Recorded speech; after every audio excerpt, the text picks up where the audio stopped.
I never thought I'd find myself in a situation like this, honestly. My name's Mark, and I've been married to Lisa for about 7 years now. We met when I was just out of college. She was working at a boutique downtown, and I was running my own construction business. Things seemed pretty solid, nothing extraordinary, but we got along, had a nice house, and I thought I knew her pretty well. At first, our marriage was good, or so I thought. Lisa could be a bit of a bitch sometimes.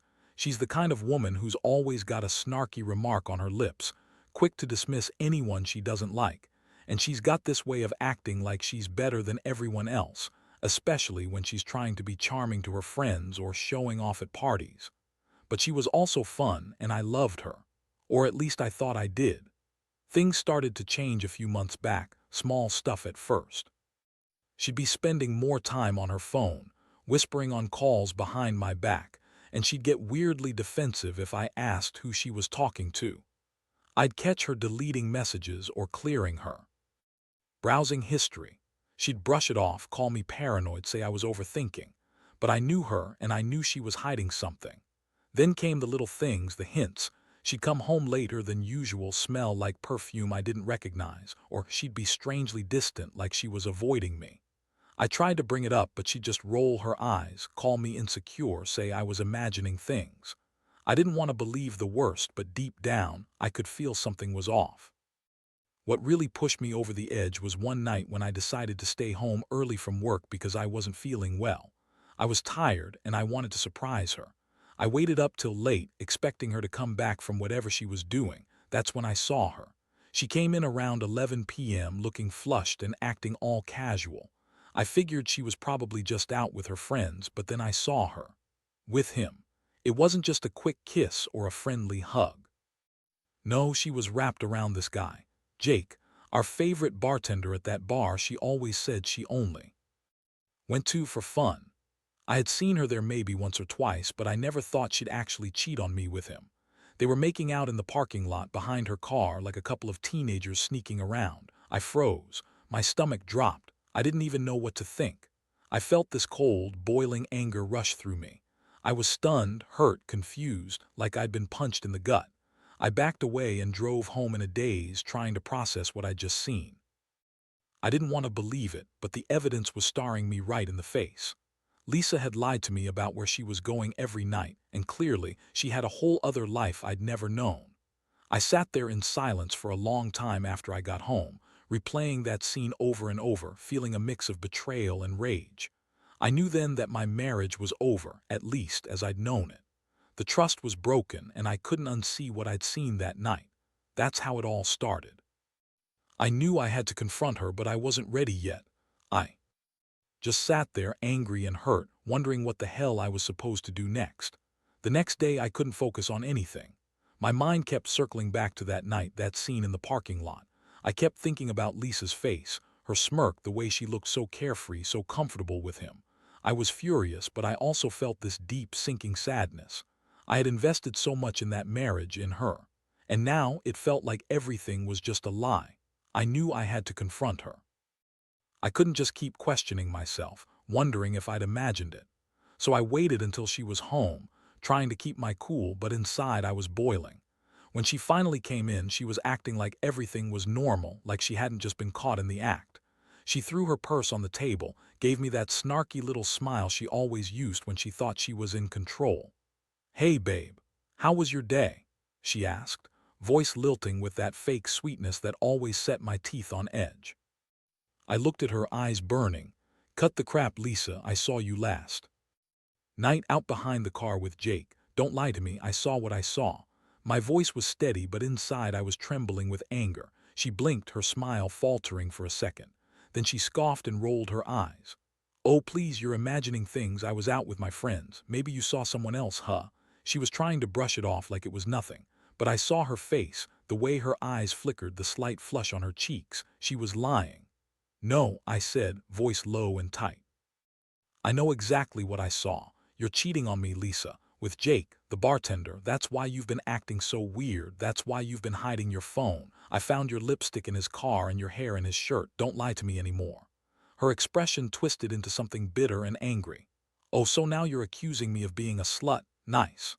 Real mature, Mark. I swear you're losing it. You're paranoid. You're overreacting. Maybe I've just been busy, huh? Maybe I needed a little fun, and you're just too damn boring to give me that. I shook my head, feeling like my world was crumbling.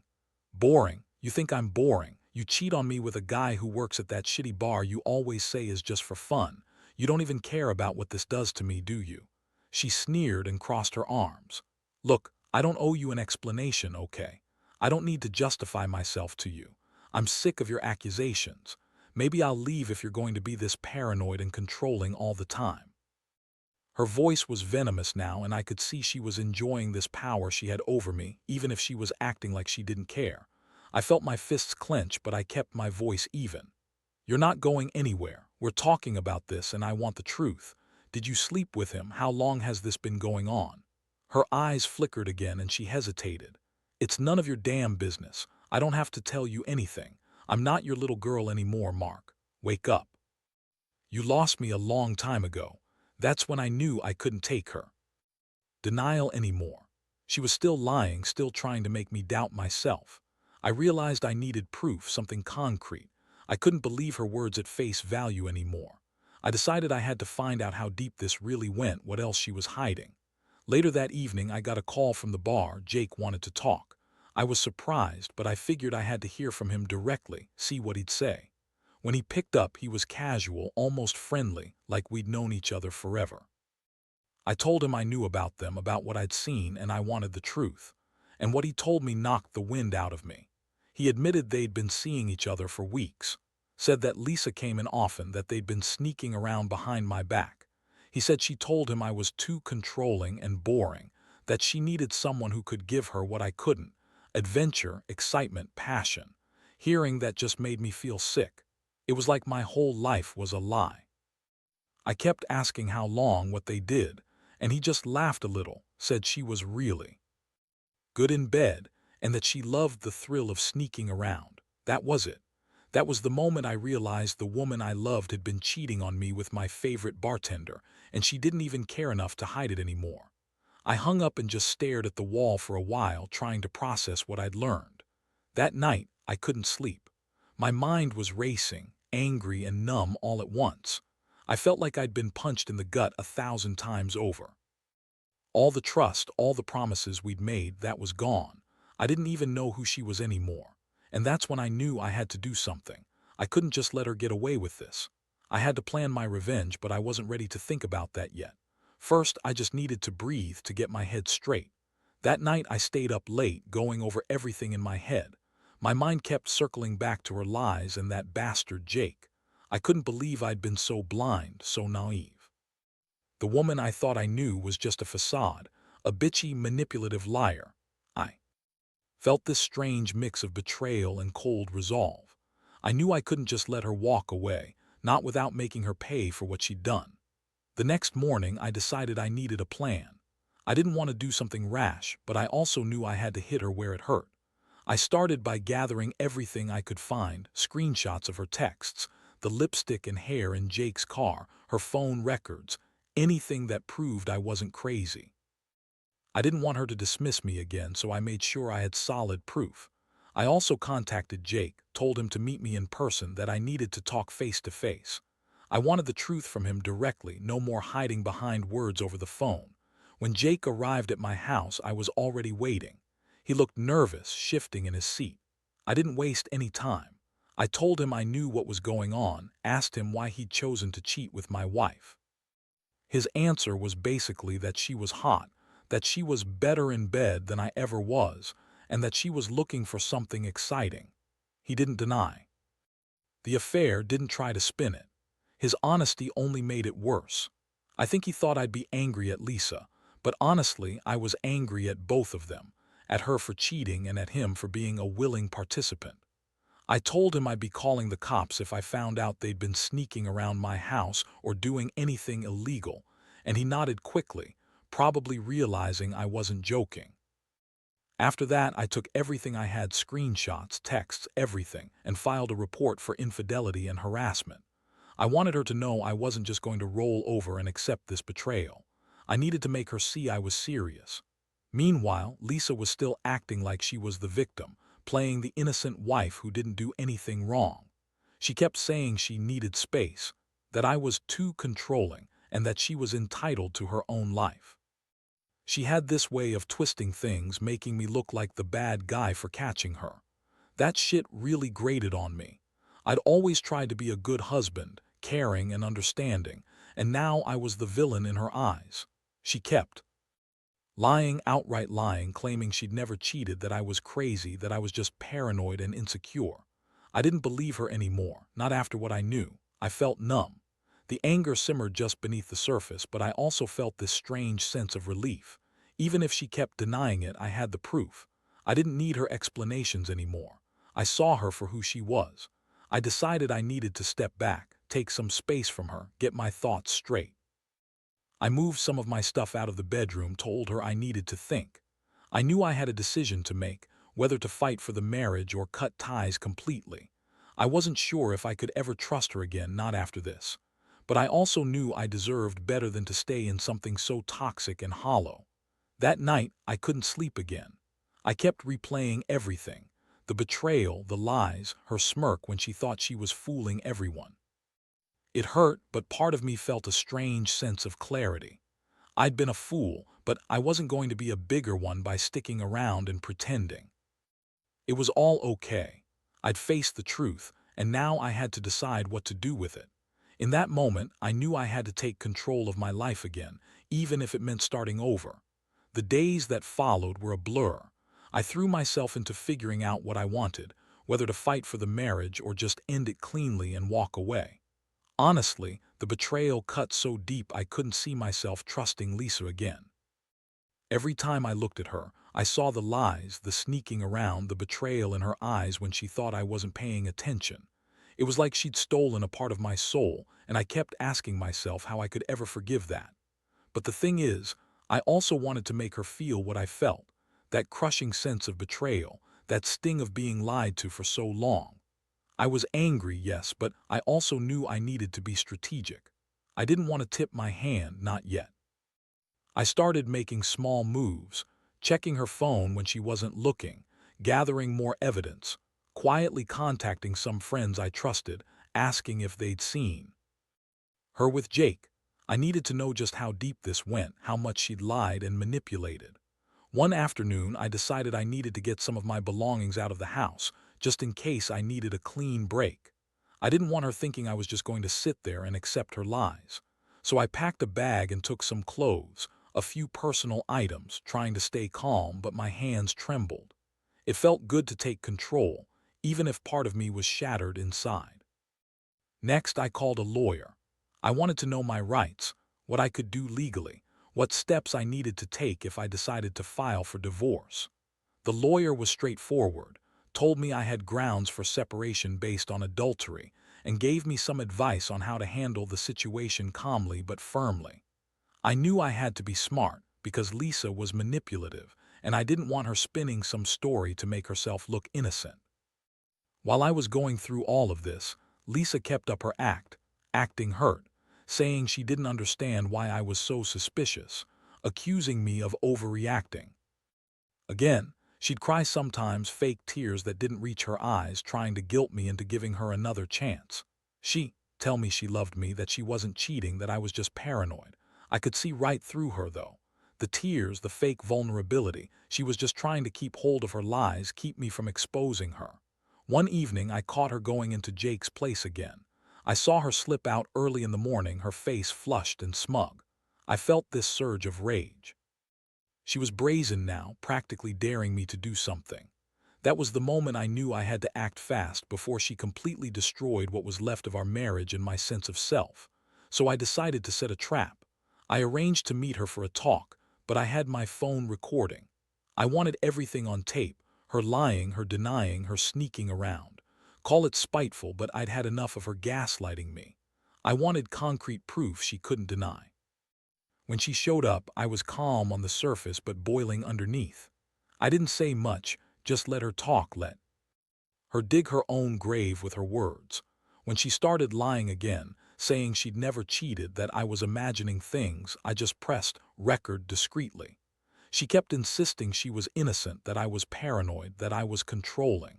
But I had her on tape denying everything, even as I knew she was lying through her teeth. That recording was my ammunition. I knew then that I could finally confront her with everything I had. As she continued to deny, I realized I didn't want to be with someone who could so easily lie and manipulate. My stomach churned with a mix of anger and disappointment. I was done pretending she was the woman I thought I married. I knew I had to make a decision, and fast. I couldn't let her keep dragging this out, keep fooling herself into thinking she could get away with it. I was done being the fool in this story. It was time to take control and decide my future, whether that meant fighting for something or walking away completely. The next morning, I woke up with a clear plan. I had enough of her lies, enough of the constant back and forth. I knew what I wanted to do, and I was determined to see it through. I went straight to work on a strategy, gathering all my evidence, reviewing every lie she'd told, and preparing myself for whatever confrontation was coming. Honestly, I felt numb but also strangely relieved. The weight of her betrayal had been crushing, but now I felt like I was finally taking control. I reached out to my lawyer again. We went over the steps for divorce, custody, and financial separation. I was prepared to fight for everything I deserved: my house, my money, and most importantly, my dignity. I also decided I'd confront Lisa with everything in one final meeting. I wanted her to see that I knew everything, that I wasn't going to be manipulated anymore. I set up the meeting at a neutral place, knowing she'd probably try to spin her lies again if I let her come to my house. That afternoon, she showed up, acting like she had no idea what was going on. She threw that fake hurt look on her face and pleaded, "Mark, I swear I didn't do anything. You're just overreacting. I love you and I don't know what you think you saw." Her voice trembled, but her eyes were calculating. The whole act was so transparent I almost felt sorry for her, but then I remembered everything she'd done. I sat across from her, took my phone out, and played the recording I'd made earlier. Her face instantly changed. Her mouth opened to speak, but no words came out. She looked guilty, cornered. I could tell she was trying to come up with some excuse, some way to save her ass, but it was too late. The evidence was right there, and I made sure she saw it. I told her, "This is what I've been waiting for. I've got everything: texts, recordings, your lies, all of it. And I want a divorce. I want it now." She started crying, genuine tears this time, but I wasn't buying it. I told her she'd betrayed me, that she'd lied for months, slept with Jake, and made a fool out of me. I said I deserved better than being lied to and cheated on, and that I was done trying to fix something so broken. She kept sobbing, trying to guilt me, saying she loved me and it was all a mistake, but I knew better. Those tears were just her last-ditch effort to manipulate me, to keep me from walking away. I told her I'd give her some time to pack her things, but I wasn't going to let her stay one more day in my house. I wanted her out, and I wanted her to understand that I was done. I felt a strange mixture of anger, relief, and sadness all at once. Because I knew deep down I'd lost someone I cared about, but I also knew I was finally free from the lies and betrayal. After she left, I sat alone in what was once our home, staring at the empty space where she'd been. It hit me hard. All the years I'd invested, the trust I'd given her, gone in an instant. But then I realized something else. I was still standing. I was still here, and I was still me. Maybe I was broken for a moment, but I was determined to rebuild. I learned a lot from all this: about trust, about not ignoring red flags, about the importance of being careful with who you let into your life. I guess I'd been blinded by love, or maybe just complacency. But now I see things more clearly. Never again will I ignore the signs. Never again will I let someone betray me without consequences. I don't regret what I did, even if it hurts. Because at the end of the day, I know I did what I had to do to protect myself and reclaim my life. Looking back now, I realize how much I underestimated her. I always thought Lisa was this strong, confident woman, but beneath that bitchy veneer was someone willing to betray everything: me, our marriage, the life we built, just for a thrill. It's a bitter pill to swallow, knowing I was blind to her lies for so long, convincing myself that she was just stressed or busy. That betrayal changed me. It opened my eyes to how fragile trust really is, and how easy it is to be fooled by someone you think you know. I've learned that when your gut tells you something's wrong, listen to it. Don't dismiss those little red flags, because if you do, you might end up like me, blindsided and hurt in ways I never thought possible. I also learned that revenge isn't about hurting her just because she hurt me. It's about reclaiming your dignity, standing up for yourself, and refusing to be a victim. I wanted her to see she couldn't keep lying and get away with it. Honestly, I think I succeeded. She's out of my life now, and I feel a strange sense of liberation. I'm rebuilding my confidence, my trust in myself, and I'm taking time to heal. For anyone reading this who's going through something similar, my advice is simple. Trust your instincts, gather your proof quietly, and don't be afraid to walk away if that's what you need. No one deserves to be lied to and cheated on. And more than anything, don't let anyone make you feel guilty for finally standing up for yourself. It's okay to be angry, it's okay to feel hurt. Those feelings are valid. But remember, you are stronger than any betrayal. I'm not sure where life will take me from here, but I do know I'll never let someone manipulate or deceive me like that again. I'll rebuild, I'll move on, and I'll find happiness. Maybe not the fairy tale kind I once dreamed of, but something real, something earned. And that's enough.